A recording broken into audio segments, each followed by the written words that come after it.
جو علم آپ حاصل کر رہے ہیں اس کی کتنی بڑی قدر ہے، اس کی کتنی بڑی فضیلت ہے۔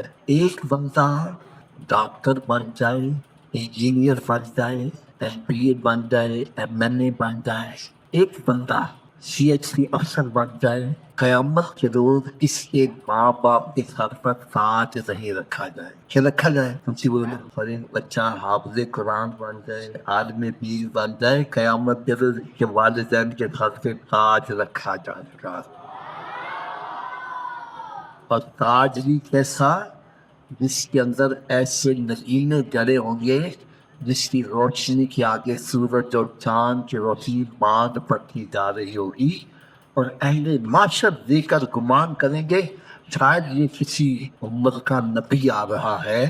بتلایا جائے گا یہ نبی نہیں ہے، سرکار صلی اللہ علیہ وسلم کی امتی حافظ قرآن کا باپ آ رہا ہے۔ عزت کن کو ملے گی؟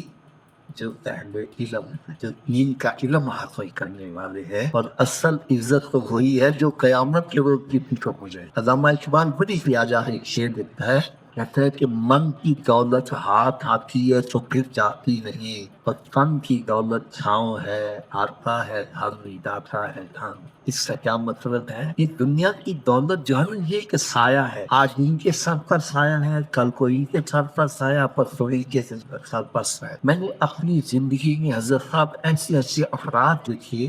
ایک ہمارے عزیز تھے، اللہ تعالیٰ ان کی کامل مغفرت فرمائے۔ اس وقت ان کے پاس گاڑی ہوتی تھی جس وقت پاکستان میں گنتی کی کوئی 8-10 گاڑی ہوتی تھی اس وقت ان کے پاس۔ اور پھر میں نے ان پر وہ وقت بھی دیکھا، وہ بیچارے زکوٰۃ مانگنے آتے تھے، کوئی زکوٰۃ دینے کے لیے تیار نہیں ہوتا۔ آپ اپنے خاندان کے اندر دیکھیں، محلے سے دیکھیں، بڑے بڑے کروڑ پتی تھے، ایک دم خاص اور پاکستانیوں کو سمجھانا تو مشکل ہی نہیں ہوا ہے، بڑا آسانی سے سمجھ لیتے ہیں۔ اب کو جو حکومت میں بیٹھے جا جیلوں میں بیٹھے ہوئے جو کہتے ہیں ساتھی کرسی بڑی مضبوط ہے، کہاں گئی کرسی؟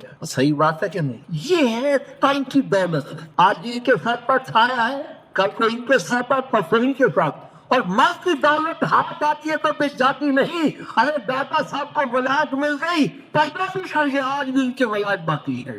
یہ ایسی دولت ہے، یہ ہاتھ سے جاتی نہیں ہے۔ اور لوگوں چیزوں کو سمجھانا بیٹری یہ بڑا آسان ہوتا ہے۔ بندہ چاہتا ہے میں جناب مکان بنا لوں، پھر میں جناب ایم پی اے بن جاؤں، ایم این اے بن جاؤں، میں وزیر اعظم بن جاؤں۔ ہمارے لاہور میں راوی دریا ہے، راوی دریا کراٹ کرو تو جہانگیر کا مقبرہ آتا ہے، وقت کا بادشاہ تھا۔ نور جہاں کی 12 دری ہے، جہانگیر اس کے اشاروں سے فیصلے کیا کرتا تھا۔ آج اس 12 دری میں کتے پھینکتے ہوئے نظر آتے ہیں، کوئی قرآن پڑھتا نظر نہیں آتا۔ جہانگیر کے مقبرے میں لوگ سیر و تفریح کے لیے جاتے ہیں، کوئی قرآن پڑھنے والا نظر نہیں آتا۔ ابھی کچھ دن پہلے میرا بیان تھا وہاں چادرے میں، یقین جانو میں جب واپس ہوا تو غلطی سے دوسری سڑک پہ چلا گیا، آگے گیا تو جہانگیر کا مقبرہ تھا، رات 1-2 بجے ہوئے۔ اتنا خوفناک منظر وہاں پر، اتنا چھایا ہوا ہے۔ میں ایک دم ڈر کے واپس گاڑی کی تو، اور جیسے ہی راوی دریا کراس کیا تو سامنے ذاتا حضور کا پلاس نہیں لگا۔ ایسی لگتا دل ڈرا ہوا ہے، لوگ قرآن پڑھ رہے ہیں، ذکر اذکار کر رہے ہیں۔ یہ ہے بھائی اللہ والوں کا انجام اور دنیا داروں کا انجام۔ دیوے بال دے، سدا فقیرہ دے، بادشاہ کے نام امیرہ دے۔ یہ اللہ تعالیٰ نے آپ کو وہ لائن عطا کی ہے جو ولیوں کی لائن ہے، یہ وہ لائن ہے جو علماء کرام کی لائن ہے، حکماء کرام کی لائن ہے۔